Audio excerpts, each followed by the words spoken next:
Can't decide and torn between a romantic, comedy, action, or an indie film to watch for the weekend? Well. Golden State Media Concepts Movie Podcast is your ultimate guide to the latest movies. Join us as we dissect the latest on the blockbusters. It's the Golden State Media Concepts Movie Podcast.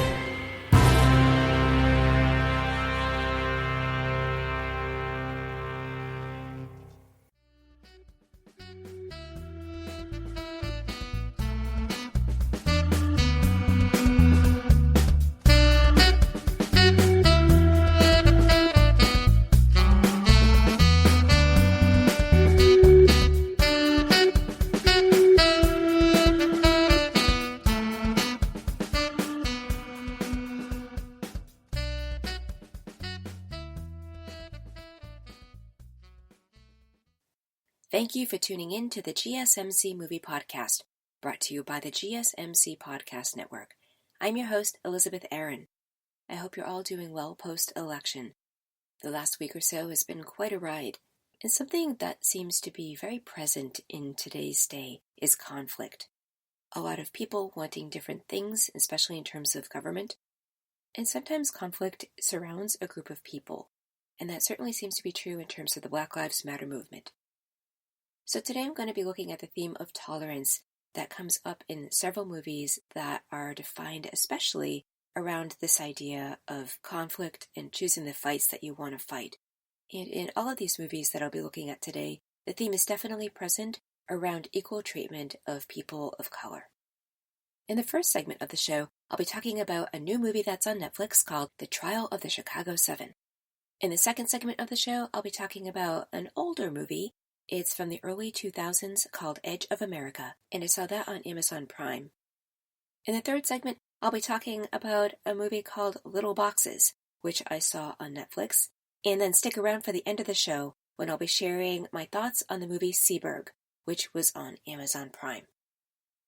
Now let's dive on in. As I mentioned, the first movie I'm going to talk about is called The Trial of the Chicago 7, and this just came out in mid-October. It can be streamed on Netflix. It's a drama, history, and considered also a thriller. It's 2 hours and 9 minutes long, and it's rated R. This movie was written and directed by Aaron Sorkin, who is an Oscar winner. He won Best Writing Adapted Screenplay for The Social Network in 2010. He also won a Golden Globe for that movie, and he won Best Screenplay Motion Picture for the movie Steve Jobs.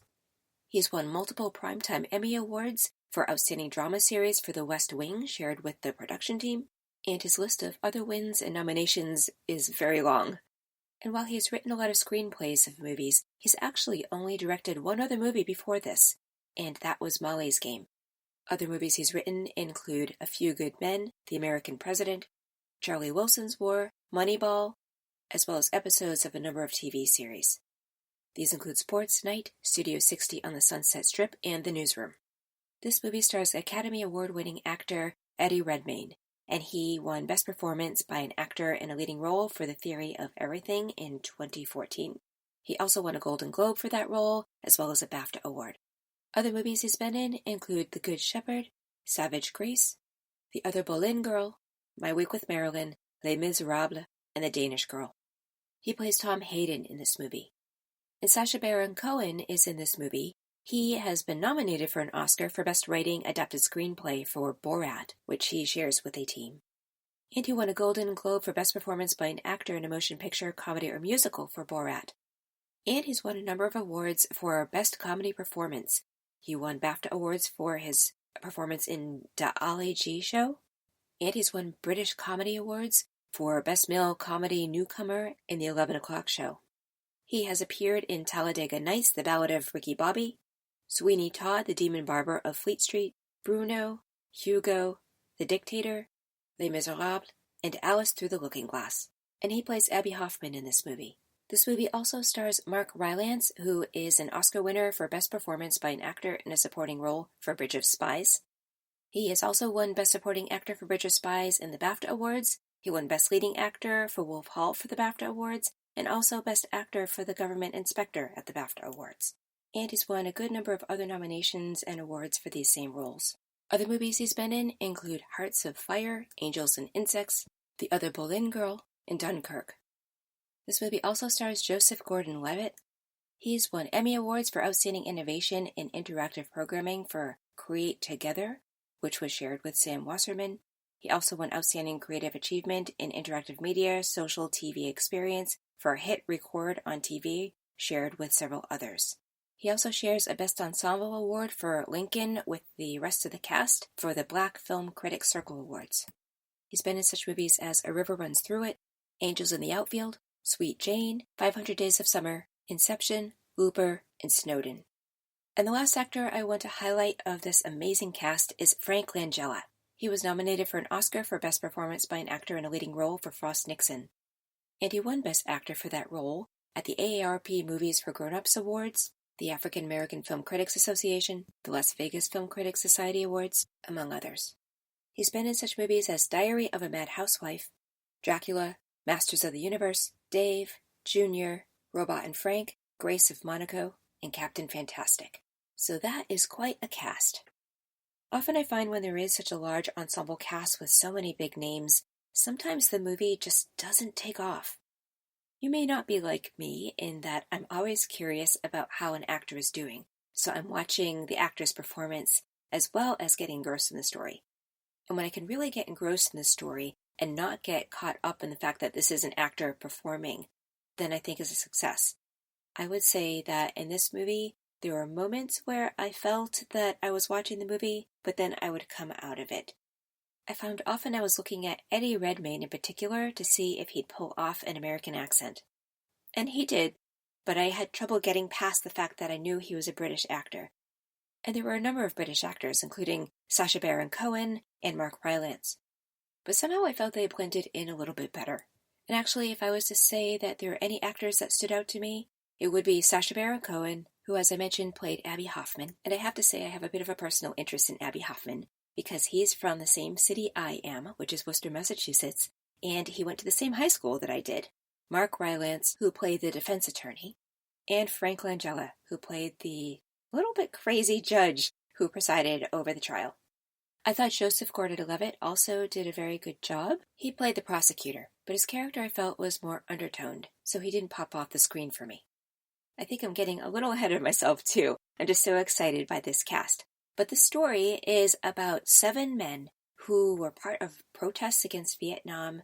This was taking place in Chicago at the Democratic National Convention. This was in 1968. These men, in some shape or form, led protests that ended up turning violent. There were police riots, and these men were tried for conspiracy. Now, interestingly, a lot of the men didn't even know each other, and yet they were tried together as a group. One of the 7 men being tried is a black man. His name is Bobby Seale. And it's pretty clear that he was just in the wrong place at the wrong time, and that he had nothing to do with anything that happened. And yet his own personal lawyer was unable to show up at the trial. And the judge allowed the trial to go on, even though Bobby Seale did not have proper defense. The judge kept silencing him. And Bobby was getting so frustrated and angry. He kept trying to prove his point, and the judge wouldn't listen to him. He finally acted out, because he had to for his own defense. The defense attorney had continued to speak up for him, but he wasn't his client, so his hands were kind of tied, even though the judge felt that he should take Bobby Seale on as his client. I thought it was very interesting that here was a group of 7 men, all of them being tried for conspiracy, for pushing against the boundaries, doing something that was counter to what was accepted. And yet the judge was treating Bobby Seale in that same way, and Bobby Seale needed to push back. Now, of all the men, he was the one who was probably least involved in the conspiracy, and yet he was the one put in the position to have to push back because of this conflict. So while this trial was about conspiracy, it also became about fair treatment of black people, and we get to see where these other 6 men stand. Are they willing to take a risk and go against what the judge wants, or will they do what they think and really know what is right, and yet risk getting into deeper trouble? It seems a lot of what is on trial here is people's right to have free expression. Aaron Sorkin wrote the script in a way that you want to take the side of the 7 who are being tried. And yet it's kind of hard to do because all of these men came at this situation from different places with different motivations. And there's a lot to chew on in terms of Who are you going to believe? Who aren't you? Whose side are you going to take? And was anybody guilty? Now, this is a challenging story to tell, not only because there are so many characters, but also because, in general, there's not a lot of action. There are the riots that happened, and we get to see how they happened to come about. And from what you can see, it started out very peacefully until the police arrived. We also get to learn how the people who were protesting were essentially set up so that they would get into trouble. Now, another interesting piece to this whole situation happens to be how the judge behaves. He is consistently unreasonable. Often he leaves everybody in the courtroom scratching their heads about why he's made the choice that he did. His decisions seem to be irrational and not based on any kind of reality. And it seems like it's going to be absolutely impossible for these 7 men to get off. At the beginning of the movie, we see Richard Schultz, who plays the prosecutor, played by Joseph Gordon-Levitt.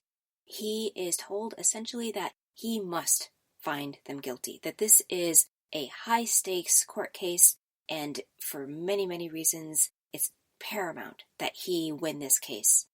It's also quite a big step up for him in order to take this case on, and it's a high-profile case. So he has every motivation to win, and at the same time, he seems like a pretty fair guy.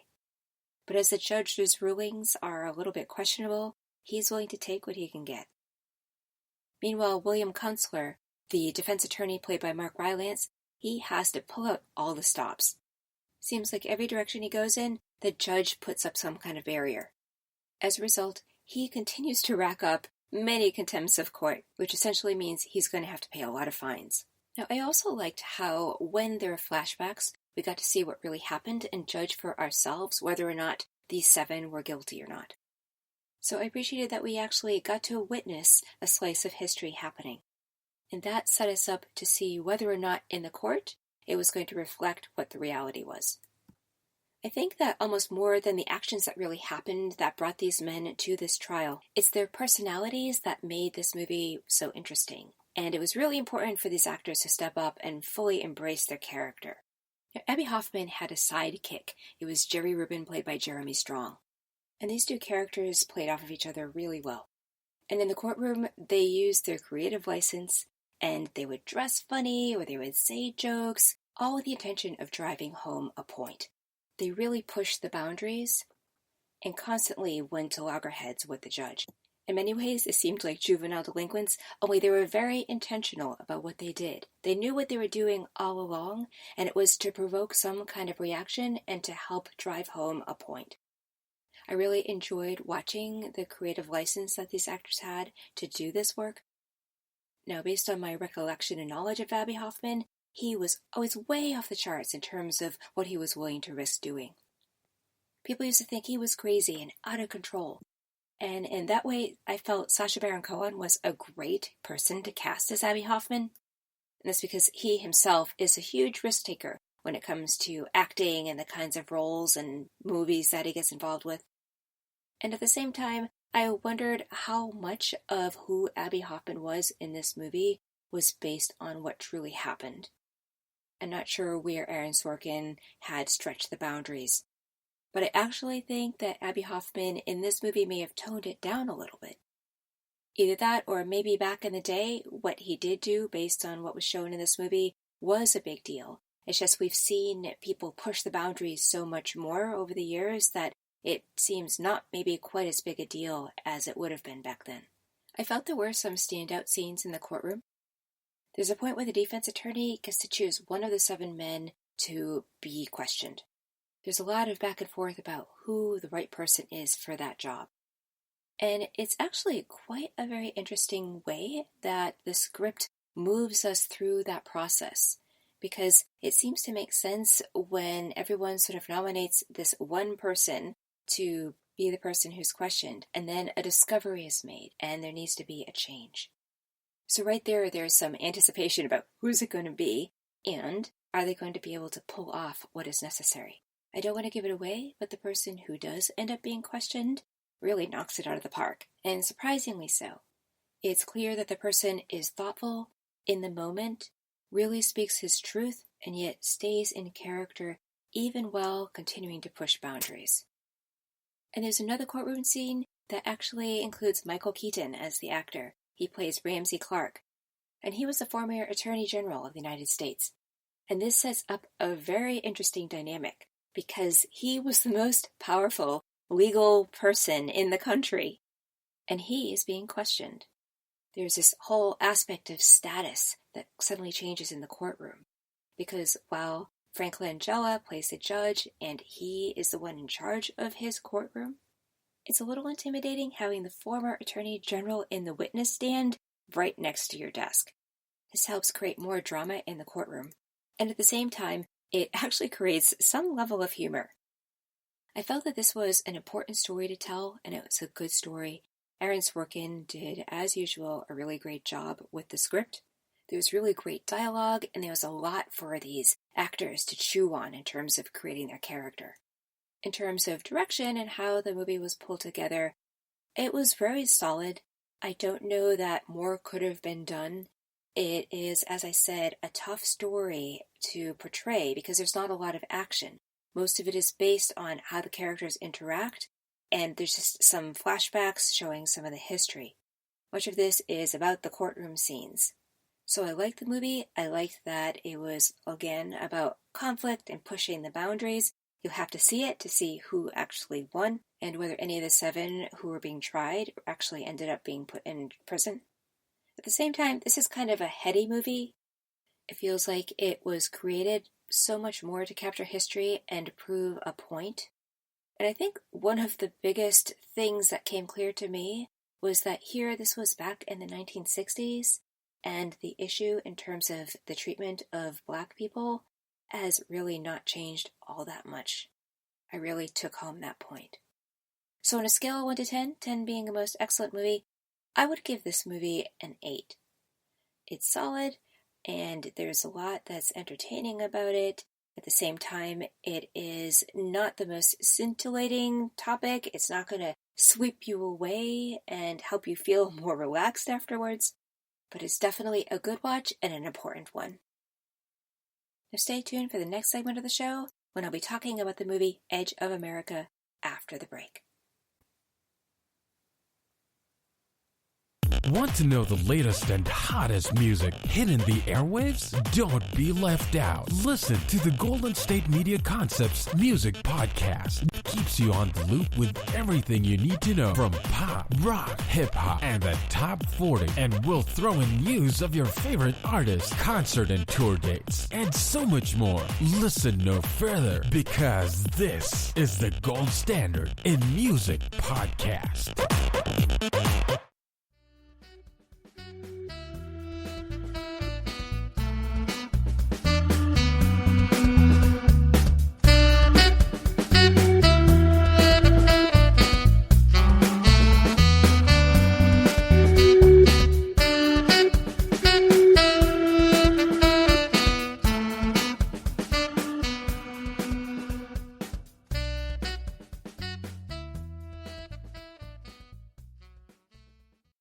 Thanks for joining in the second segment of the show. I'm your host, Elizabeth Aaron.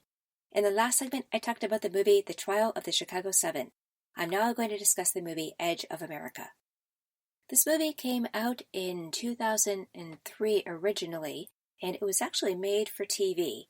It shows in the Internet Movie Database that it actually aired in 2005. It's a drama, and it's an hour and 45 minutes long. And while it isn't rated, I would guess it's at least PG-13, maybe even more like PG-17. There are some moments of violence, there is a little bit of language, there are definitely some mature themes. And as I mentioned earlier, I saw this on Amazon Prime. This is an award-winning movie. It won Best Film at the American Indian Film Festival. And James McDaniel, who plays our main character, Kenny Williams, won Outstanding Performer in a Children, Youth, Family Special at the Daytime Emmy Awards. The director won Outstanding Directorial Achievement in Children's Programs. That's along with others who are helping with the direction, and this is through the Directors Guild of America, USA. This also won Outstanding Supporting Actress Performance in a TV Movie Special for Delana Studi. This is at the First Americans in the Arts Awards, and also under those same awards, Chris Eyre, the director, won Outstanding Achievement in Directing Film, TV, Theater. This movie also won a Humanitas Prize for a Children's Live Action category. This was for Willie Holtzman, who wrote the script for the film. And Willie Holtzman also won the Children's Script Long Form WGA Award, that's the Writers Guild of America, USA, and this movie won a Peabody Award. Now, Chris Eyre is a director. Besides winning an award for this movie at the American Indian Film Festival, he'd also won the Best Film Award for Smoke Signals. Smoke Signals was also an award winner at the Amiens International Film Festival. He also won Best Director for the movie Skins and Best Director in a TV movie for Skinwalkers at the First Americans in the Arts Awards. And Smoke Signals also took away some awards, including Filmmakers Trophy and Audience Award at the Sundance Film Festival. Now, it seems most of what Chris Eyre has directed has been for television. Often it's TV movies. Among his other movies are A Thief of Time, A Thousand Roads, and Freedom Riders. As I mentioned, James McDaniel plays our protagonist, Kenny Williams. He won the Best Supporting Male Award. It was a shared award at the Clarence Derwent Awards. He shares an outstanding performance by an ensemble in a drama series with the other cast members for NYPD Blue, and that's a Screen Actors Guild Award. While he's been in a lot of television, including television movies, some of his bigger roles include being in Malcolm X, Home, and Night Comes On. As mentioned before, this movie stars also Delana Studi, and she won a Best Supporting Actress for the movie Dreamkeeper at the American Indian Film Festival. Her movies include Skins, The Only Good Indian, and Four Quarters. She's also been in quite a bit of television. And this movie stars Wes Studi. He won an Honorary Academy Award. He also has won Best Actor for The Only Good Indian at the American Indian Film Festival. He also won Best Supporting Actor for Older Than America at that same festival. And he won the Outstanding Performance by an Actor in a TV Movie Special for Skinwalkers at the First Americans in the Arts Awards. And he won Best Dramatic Feature, shared with others in the cast, for The Only Good Indian at the Santa Fe Film Festival, as well as Theatrical Motion Picture for Geronimo, an American Legend, at the Western Heritage Awards that he also shared with others. This movie is about a black man who is an English teacher, and he goes to teach at a high school at the Three Nations Reservation. In the opening, we see him on the high road driving to the reservation. When he arrives, he doesn't exactly know where to go. He asks for some directions, and people are looking at him a little oddly. He finally ends up at the high school, where he asks for the principal, and it's evident that the principal didn't know he was a black man. He doesn't really make a thing out of it, but it does create a little bit of awkwardness. After he gets a bit of a tour at the school, he's shown where he's going to be living, and it's a trailer on a large piece of land, and that was not quite what he had in mind in terms of a living situation, but this is what he had. So he does what he can to make the best of it. And this sets up our story. How is a black man going to fit into this Native American culture, which is so different? And this brings up our theme of tolerance. How are these two different cultures going to tolerate each other? It's just one black man in a whole community of American Indian people. And it's clear that he is out of his element. Although he is quite adept at teaching, he finds out that there are certain customs that he's not aware of, that he bumps up against the different cultural boundaries that the American Indians have. Much of this is represented by the mother of one of the girls in his classes, and she makes rugs and she does a lot of spiritual work. She seems to be a very wise woman and sees through things very easily, and she gets frustrated by the lack of understanding and willingness to kind of branch out and reach for a greater understanding by Kenny. But without much choice, Kenny learns a thing or two. Not too far into the movie, he has an experience on the land that he probably didn't see coming. He's driving and there's an animal on the road. He tries to stop the car and he skids and the car rolls and he ends up in the hospital for a good amount of time. He just wasn't used to seeing the wildlife, and he wasn't used to driving his car on a dirt road and knowing the kind of danger involved with that. Kenny also gets very curious about why people put these big tires on top of the trailers that they're living in. He learns this has to do with insulating the trailer so that things don't get too hot when it's really warm out in summertime. This is important for life in the desert where they're at. And now there weren't tires on top of his trailer. And later on in the movie, he's gifted some tires, and this becomes a symbolic gesture. And I won't explain why it's symbolic or how it all comes about, but it's something to look out for, and it's really important. And also while he's there, and maybe this is considered stereotypical, but he is invited to coach the girls' basketball team. It seems that maybe there was some assumption that because he's a black man, he would be the best person to do the job. Now, it wasn't clear to me if one of the reasons he was hired was just to coach the girls' basketball team and that being an English teacher was second. And yet it did seem a surprise that he was a black man coming to teach at the school. In any case, it did seem that skin color and culture had to do with this choice of offering him this position. And while a little reluctant at first, he did sign up to do it.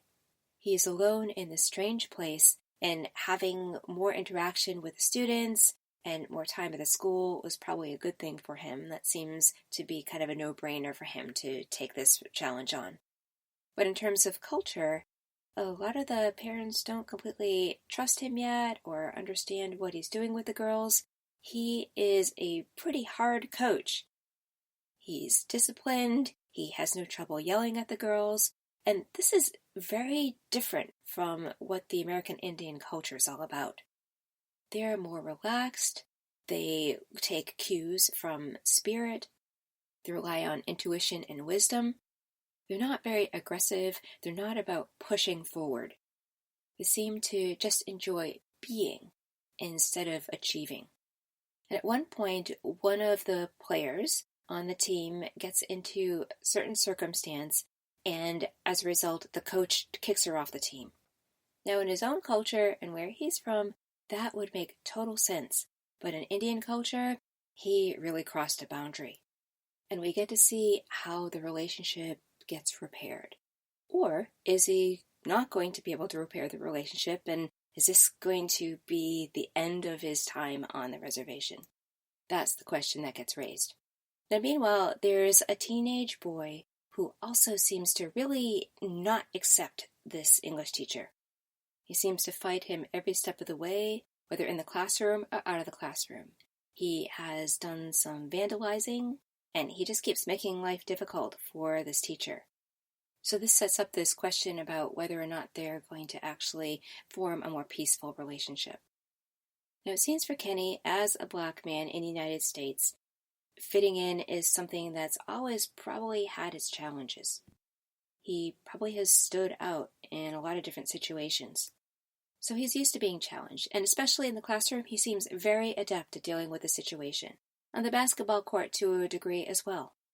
But within the community, it's kind of another thing.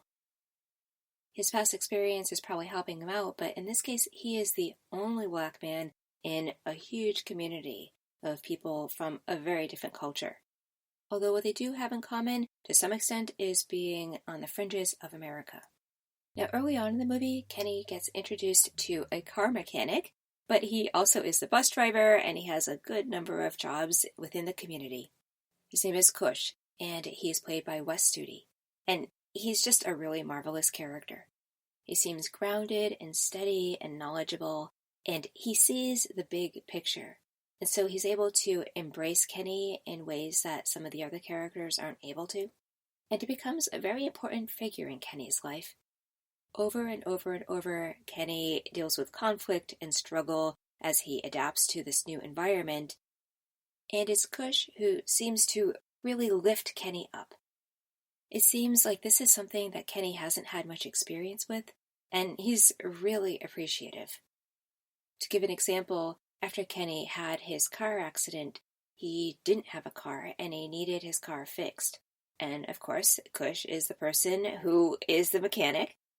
And he didn't want to give Kenny any promises. He wasn't going to say when the car could be ready or any information. He seems to like to under-promise, but then over-deliver. And that's exactly what he did. The car was in great shape, and it was a big surprise for Kenny, and it really boosted his spirits. And the state of his car seemed to be very symbolic of the state of where Kenny was at on the reservation. Was he all beat up? Was something else going on with the car? It's just something interesting to pay attention to. Meanwhile, it also seems like Kenny took a cue from Kush. He begins to learn how to pay it forward, how to learn to respect the values and customs of the people on the reservation. And the people on the reservation do seem to get that he has his struggles adapting and adjusting to life there.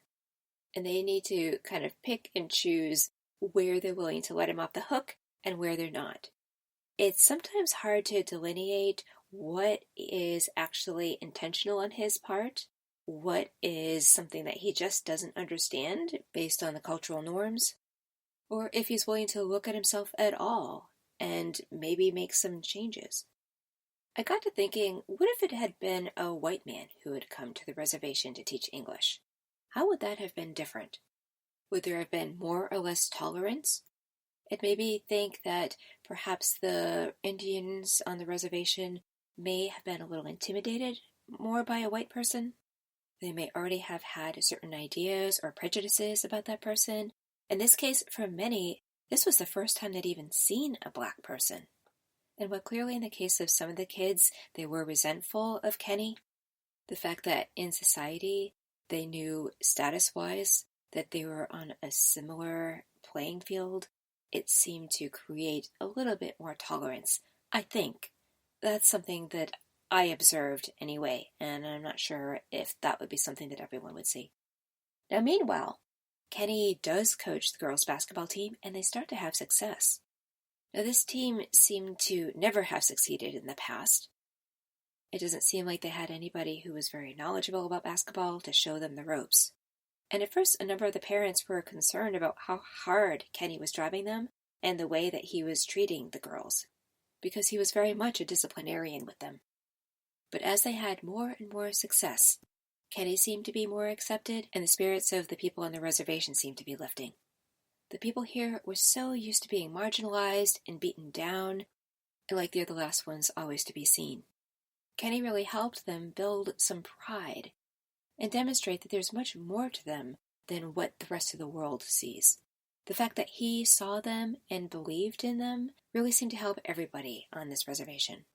And that was quite a surprise. Now, as the girls' basketball team seems to be doing better and better, it seems that each game, as the stakes get higher, there's also a greater distance for them to fall. And this situation seems to make the girls feel very responsible for keeping everybody's spirits up. And this is where the audience builds a level of anticipation about what will happen if they don't win a game. Without a doubt, this was an unusual story. I really tend to like stories where we get to see someone from one culture be immersed in another culture and see how everybody is impacted by that. But in this instance, including two cultures that have had similar experiences, that was very unique. And it is, as I said before, based on a true story. And it seems important, kind of on a sociological, experimental level, for people to learn more about what this kind of experience can be about. I think it's a strong story. It's an important story. I was engaged in the movie. It wasn't the kind of story that pops off the page and is like, oh, you must see this movie. But I was engaged. I wanted to know what happened. And I think it is one worth watching. I also felt the acting was very good. I felt there was chemistry between and among the characters. Wes Studi was really the only actor that I was familiar with in this movie, and even he, along with the others, played their roles very well. I was really engrossed in the story and who these characters were, and I wasn't caught up in poor acting or anything else that would distract me. So on a scale of 1 to 10, 10 being a most excellent movie, I'd give this one a 7. It's a solid story. Now, it was a made-for-TV movie, so the caliber of it, I think, demonstrated that. And at this point, this movie was made 17 years ago, and while I think the story remained valid and I could follow it, it didn't seem super dated, but there was something about it that seemed a little on the older side.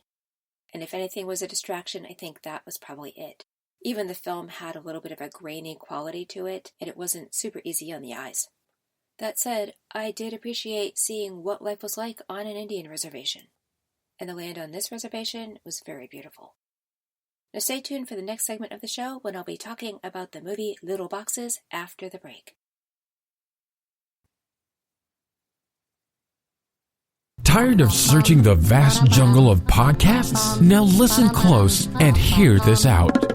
There's a podcast network that covers just about everything that you've been searching. Hey! The Golden State Media Concepts Podcast Network is here. Nothing less than a podcast bliss with endless hours of podcast coverage. From news, sports, music, fashion, cooking, entertainment, fantasy, football, and so much more. So stop lurking around and go straight out to the Golden State Media Concepts Podcast Network. Guaranteed to fill that podcast itch. Whatever it may be. Visit us at www.gsmcpodcast.com. Follow us on Facebook and Twitter, and download us on iTunes, SoundCloud, and Google Play.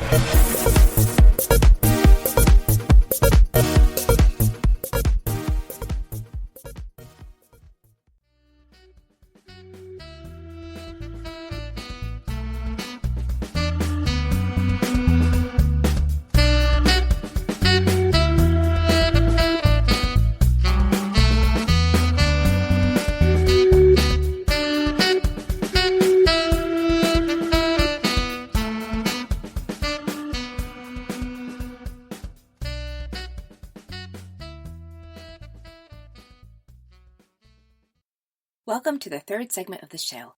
I'm your host, Elizabeth Aaron. In the last segment, I talked about the movie Edge of America. I'm now going to discuss the movie Little Boxes. This movie was available to watch in 2017. It's considered a comedy and drama. It is an hour and 24 minutes long. And while it's not rated, I would give it a TVMA rating. That means it's for mature audiences. There is some language, smoking, as well as sexual content.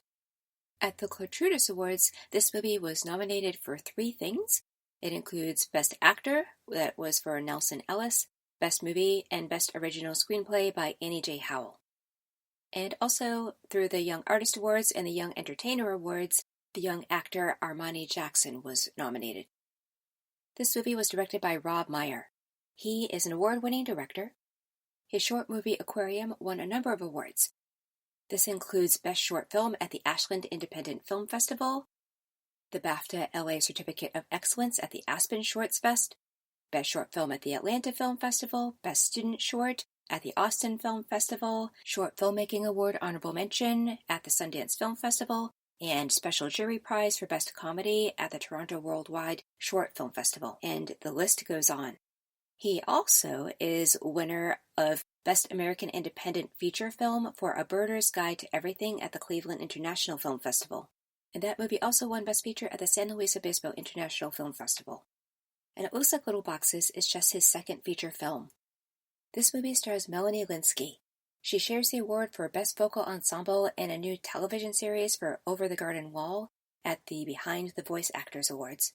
She won Best Supporting Actress International Competition for Away We Go at the Cine Euphoria Awards, and she won Best Actress for Heavenly Creatures at the New Zealand Film and TV Awards. More recently, she's been in a lot of television, but among her movies are Coyote Ugly, Sweet Home Alabama, Up in the Air, The Changeover, and I Don't Feel at Home in This World Anymore, which I reviewed in my August 18th podcast. This movie also stars Nelson Ellis.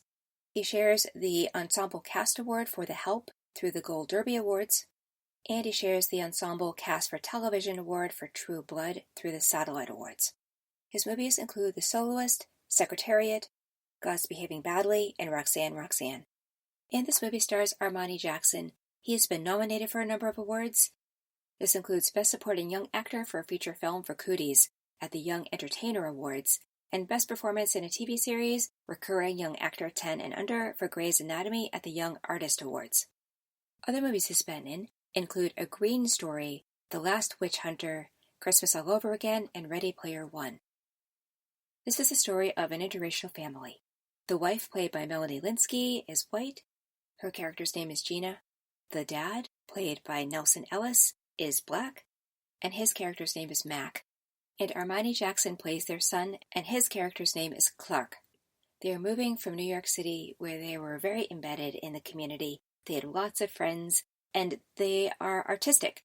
Melanie is a photographer, and Mac writes books and also is into cooking and an interesting kind of jazz.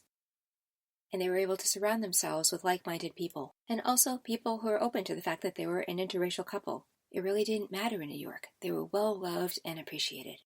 But right off the bat, when we see them in New York, packing up and getting ready for their big move, friends come over and they chide them a little bit about the fact that they are moving, and they're wondering why they're making such a big change when their people are in New York.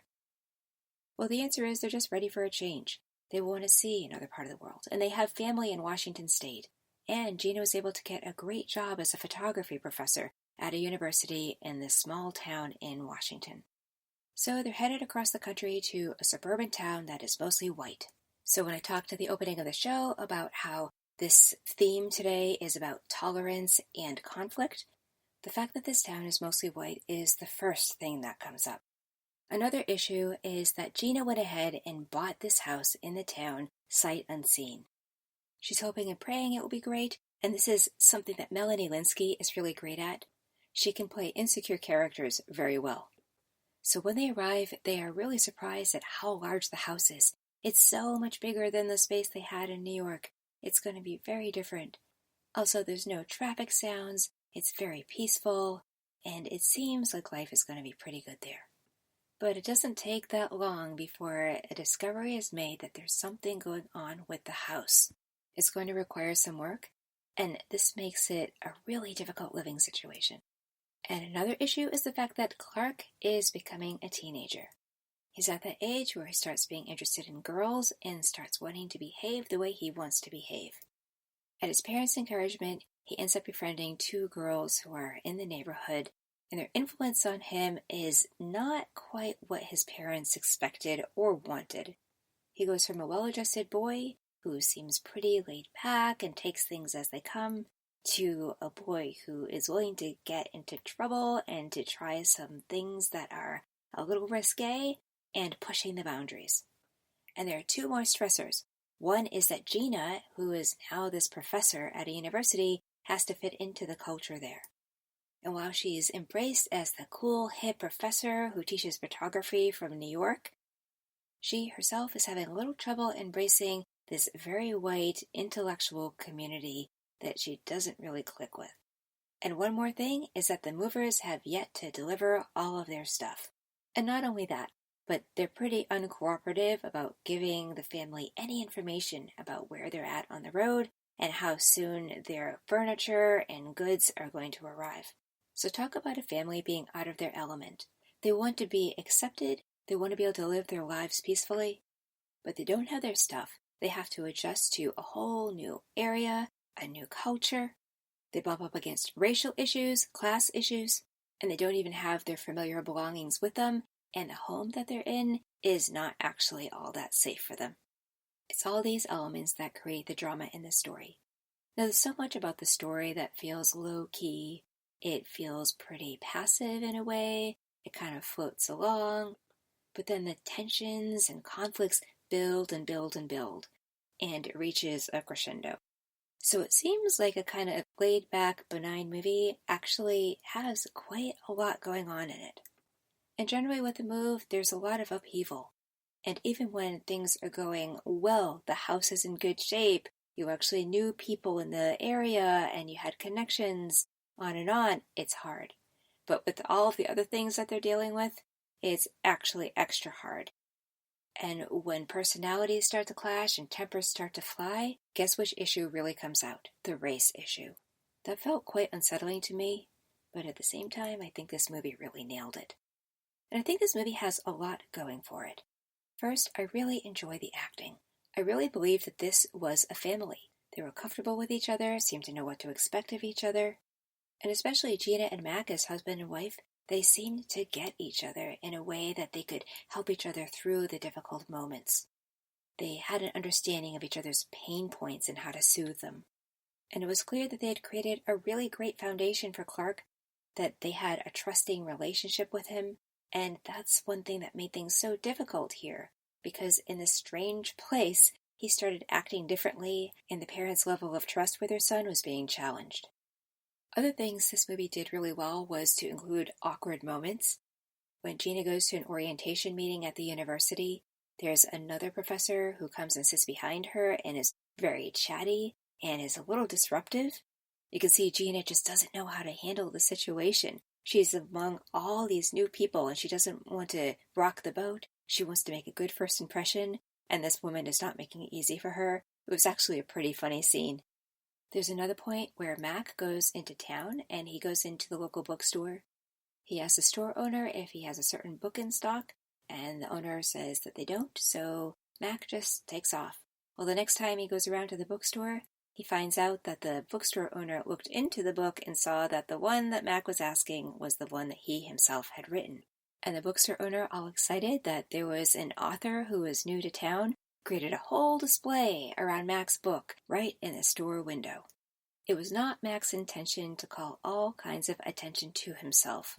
In New York, he was much more of a smaller fish in a bigger sea, and here, he's a much bigger fish in a small sea, and it was all happening a lot faster than he was comfortable with. Meanwhile, there are also racial questions coming up. The two girls that Clark is hanging out with have a conversation about the fact that Clark happens to be black, and they have opinions about that. It seems hanging out with him somehow makes them a little extra special. But it's clear that this is new to Clark, and he doesn't get it, and he's not really comfortable with it. Yet he's willing to put up with it because he's getting exposed to these girls who are also in their preteens, and there's a spark that's going on with him and at least one of the other girls. If the color of his skin can influence that in some way, he seems open to that. And that creates both misunderstandings and trouble. There is also a point where Gina is invited out by some of the other women professors, and they decide to do karaoke. They run into Mac downtown because everyone knows each other in this small town, and they constantly bump into each other. And the women are surprised that Mac is black, and this creates another awkward moment. Meanwhile, one day after Mac drops Clark off at his friend's house, he is walking down the street, he has his headphones on, he's listening to his jazz, and here is this black man in the middle of this white neighborhood out in this small town in Washington State. So of course, this is going to pique some people's curiosity and maybe even make them a little scared. So there's this one neighbor who calls out to him and is wondering if he can help him. And when the neighbor realizes that Mac is actually his new neighbor who lives across the street, well, things change a little bit. But it does seem like there continues to be this mystique around the fact that Mac is black.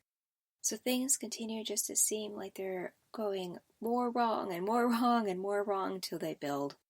And I don't want to give away what happens, but what I will say is that we do wonder if these people are going to survive in this town.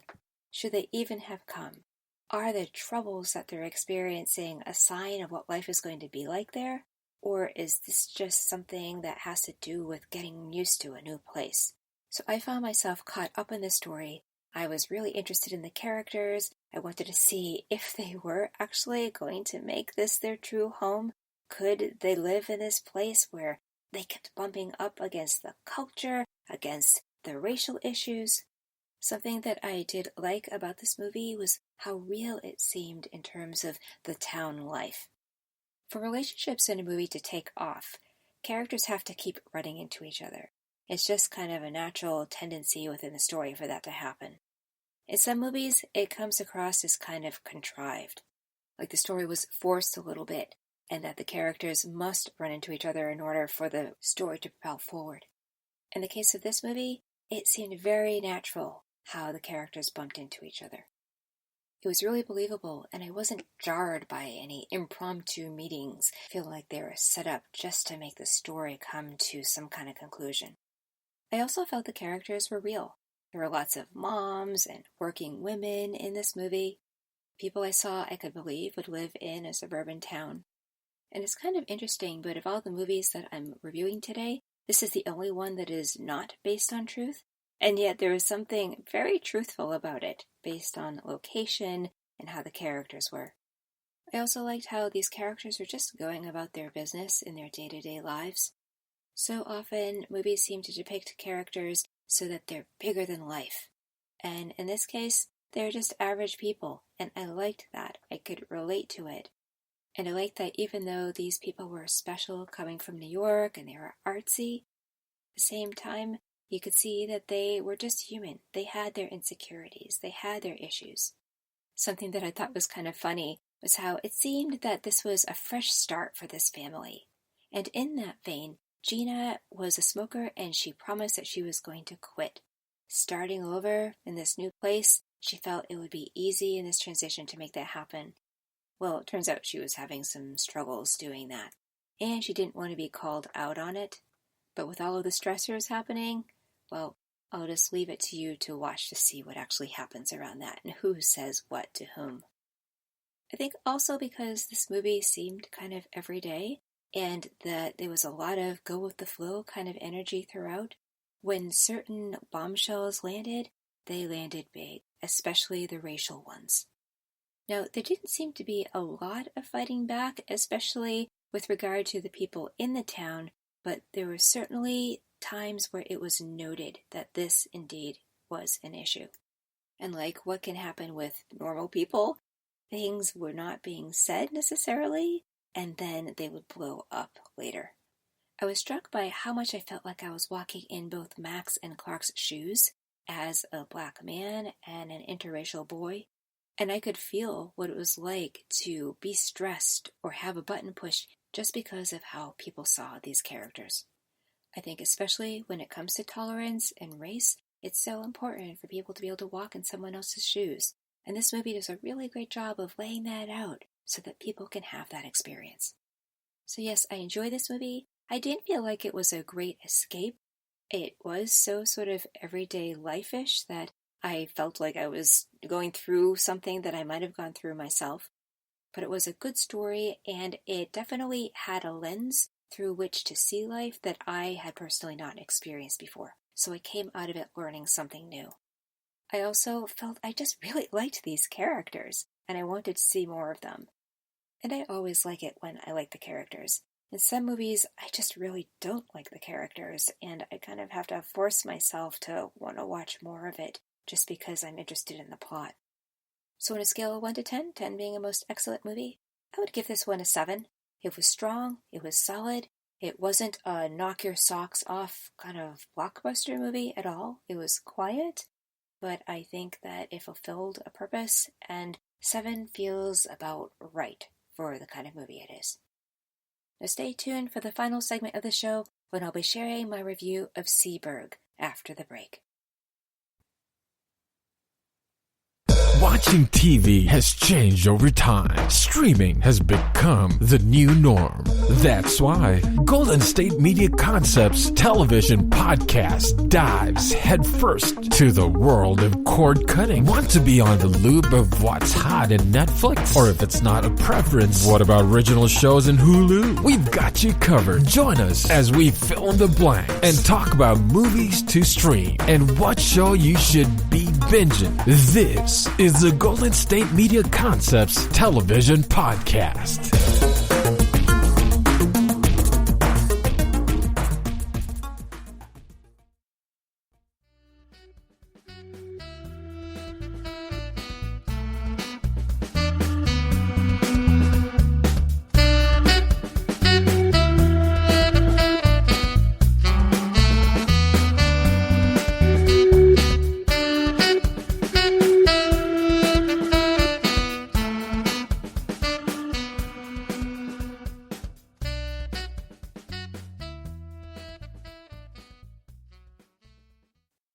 Welcome to the last segment of the show.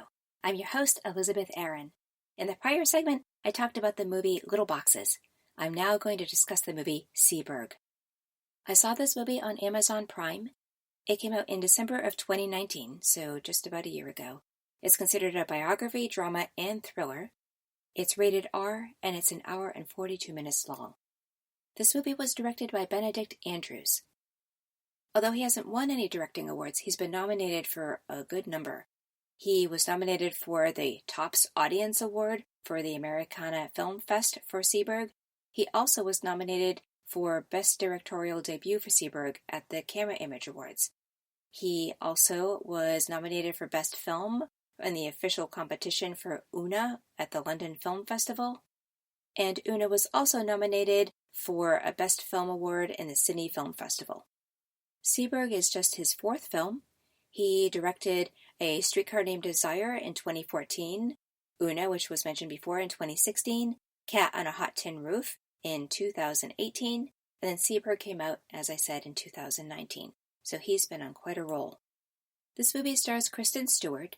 She is an award-winning actress, having won Best Supporting Actress for Clouds of Sils Maria from the Alliance of Women Film Journalists. And she also won Best Supporting Actress for that film, both in the Boston Online Film Critics Association Awards as well as the Boston Society of Film Critics Awards. And her role in that movie has won other nominations and awards as well. She also won Best Actress for Welcome to the Rileys at the Milano International Film Festival Awards. And she won Best Actress for the movie Personal Shopper at the Oaxaca Film Fest in Mexico. These among other nominations and awards. Other movies she's known for include Panic Room, Into the Wild, Twilight, Still Alice, Cafe Society, and Charlie's Angels. And she plays our main character in this movie, Jean Seberg. Actor Ivan Attal plays the husband in this movie. Jean Seberg's husband's name is Romain. He's won a number of acting awards, mostly in French films. His movies include My Wife is an Actress, The Interpreter, Munich, The Candidate, Rush Hour 3, and Heaven Will Wait. And this movie stars Anthony Mackie. He plays Jean's lover, Hakeem Jamal.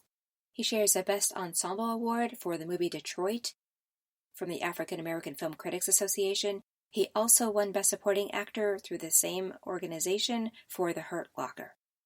Through the Black Reel Awards, he won Best Actor for Night Catches Us and Best Supporting Actor also for The Hurt Locker. And he shares the Best Ensemble Performance with the other members of the cast for The Hurt Locker from the Gotham Awards, as well as the Washington, D.C. Area Film Critics Association Awards. Other movies he's been in include 8 Mile, The Manchurian Candidate, Half Nelson, $1 Million Baby, We Are Marshall, Abraham Lincoln, Vampire Hunter, Gangster Squad, and the Avengers movies. And this movie stars Jack O'Connell. He's won Best Actor for Home at the Busho Budapest International Short Film Festival. He also won Most Promising Performer for Starred Up and Unbroken at the Chicago Film Critics Association Awards. He won Breakthrough Artist at the Dublin Film Critics Circle Awards and Best Actor for Starred Up for the Dublin International Film Festival. He's also received a good number of nominations and wins for both those films. And other awards he's received include Best Actor for Eden Lake at the Fantasporto Film Festival, and Best Supporting Actor for the same movie at the Fright Meter Awards. He also won Best Actor for Skins at the TV Quick Awards in the UK, as well as Fictional Drama shared with several others for Godless through the Western Heritage Awards. He's been in quite a bit of television. His other movies include Harry Brown, Money Monster, Tulip Fever, Cat on a Hot Tin Roof, and Trial by Fire, which I reviewed in my October 31st podcast. And also both Cole Meany and Vince Vaughn had small supporting roles in this movie. So this movie was inspired by true events. Jean Seberg was an icon in France, considered a French New Wave icon, and in the late 1960s, she was tracked. She's very interested in getting involved in the politics around Black lives. Through that interest, she became romantically involved with a civil rights activist whose name is Hakeem Jamal. The FBI discovered this and brought it to the attention of the Hoover administration, and because she was such a high-profile actress, first, they wanted to make sure that she wasn't going to make waves, and second, they wanted to prevent anything treasonous from happening. The story is about what happened to her and how the FBI interfered with her life and set it on a course that she never would have expected. The movie starts out in Paris, where she's with her husband and young son. She is about to head to the United States. Her husband kind of challenges her about whether she really wants to go. He'd like her to stay. But she has a film to shoot, so she is heading back to California. She has a beautiful home there that overlooks a great view. It's a pretty much almost all glass home, very classy. And while on the plane heading back to California, she and her manager in the front of the plane in first class. Then Hakeem Jamal comes storming up to the front. He challenges one of the flight attendants and claims that he and others in his party deserve to be up front with the others in first class. There's a very uncomfortable clash, and he finally chooses to take a seat, and Gene Seberg sees this happen, and she offers for him and his party to take the seats that she and her manager are in. So in line with the theme of today's show, there's conflict here, and there's definitely racial issues that are coming up to the surface. And when Jean offers her seat, her manager, of course, is concerned about how this is going to look, and her action gives Hakeem a glimpse as to what kind of character she is, what she stands for. Once the plane lands, a group of black people gather, and they make a statement in terms of what their rights are, and the press is capturing this, and Gene Seberg goes over and stands with them. Of course, this continues to trouble her manager, because this will influence how people see her, and it could influence her success. This is the 1960s, and black people are seen in a certain light, and he's doing his job by not wanting her to be associated with them, but she, on the other hand, knows that the only way to make change and to do the right thing is to take risks. And she also knows, because she is a recognized figure, she has a way of using her power to influence that change. But the FBI catches wind of her actions, and they decide to follow her. This is where Jack O'Connell's character, which is Jack Solomon, comes in. He's the FBI agent who really wants to make his career grow. He's pretty forward-thinking. His wife is going to be a doctor, and in their circle of friends, that is just not done. Women's liberation has not really happened yet, and it's a big step for her to do something like that, and he's totally okay with it. So based on that, we know that he's a progressive thinker, so he has that in common with Gene Seberg. And yet he spots her and sees her actions and sees that she might be someone worth watching because she may be influencing the Black Power movement. Yet throughout the movie, we see her really admiring her. He seems to take an interest in her that's a little bit more personal. It's almost as if he wants to get close to her. But he is married, and he can only do so much. I found that he kept kind of crossing that line about getting more personal and wanting to really connect with her versus keeping his distance and doing his job. Early on in their surveillance, she decides that she's going to give Hakeem a visit, and it's during that visit that they become lovers. What they didn't know was that Hakeem's home had been bugged by the FBI, and it was Jack Solomon, who was on duty, who heard the whole thing. This seemed to add to his interest and certainly pique his curiosity more. And based on this, the FBI got the go-ahead from the Hoover administration to really pursue Gene Seberg. They ended up placing bugs in her home, and they tracked her, trying to find out whatever information they could that would serve them in terms of making sure that things were under control with regard to Black Power. And they were completely prepared to use what was happening against her. Now, Jack Solomon, being a kind of stand-up guy, understood why they were doing surveillance, and he thought it was just to gather information, and that was it, that she wouldn't know anything about the surveillance, and that this was just going to help them catch the bad guys, or at least who they considered to be the bad guys. But that's not the directive that they got from the Hoover administration. They essentially got the go-ahead to do anything to stop her. Information kept getting out that was hurting people in her life. Under normal circumstances, these are things that she could have kept secret and protected the people who she cared about, or who she touched. She was continually giving lots of money to different black causes, but as the FBI did things to whittle away at her reputation, it really hurt other people, and she became very distraught. She started getting pretty paranoid, not knowing when someone was listening in on her conversation and feeling like her privacy was being taken away. It really affected her emotional well-being. She couldn't sleep. She was stressed out all the time. Her life as she knew it, as a married woman who's a mother to a young son, to an actress who's successful, everything about it was being pulled out from under her. Meanwhile, Jack Solomon, he's a man with a conscience, and he did not sign up for this. He found it extremely painful to watch her life changing the way that it was. He takes some steps to try and help validate her experience with her in a way that wouldn't be unprofessional. in a way that he could possibly live with. But we see both of these characters struggling with what the truth is and how to deal with it. There are some standout scenes, one in particular when she is just about to go on an audition for a really big part in a movie. Hakeem is over at her place and she does the audition with him, and she does it very powerfully, and he's really blown away by her talent. Another standout scene is when Jack Solomon and his wife go over to the home of Vince Vaughn, which is Carl Kowalski in this movie, his co-worker, and Jack and his wife get to see the kind of person that Carl really is. He's not the kind of stand-up guy that they really want to be hanging out with, and they saw how dysfunctional his family was. And this helped Jack see that Carl was not somebody he would really be able to confide in or to bring up issues around how Gene Seberg was being treated. This was a really sad story. We get to see Gene Seberg's life unravel before our eyes, and we get to see somebody who is partly responsible for that happening and how he has to grapple with the pain that he's causing. And we also get to see the repercussions that it's not just the pain in Gene's life, though that is a really big part of it, but it's also the pain that it caused others who were associated with her. I thought Kristen Stewart did a standout job in this role.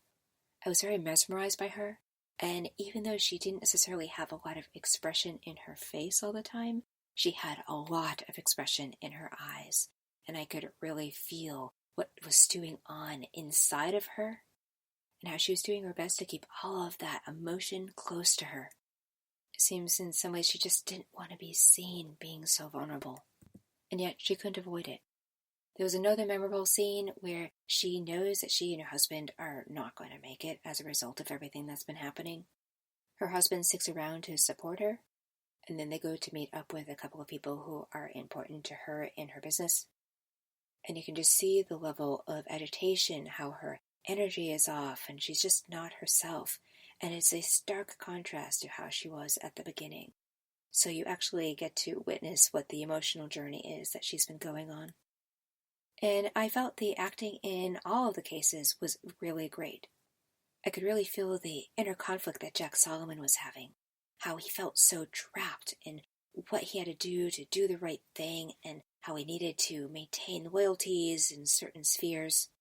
His struggle was really tangible. And I really hadn't seen Vince Vaughn in anything in quite a while, and I felt like he did a really fabulous job of showing himself to be some kind of real monster. I also felt the story was told really well.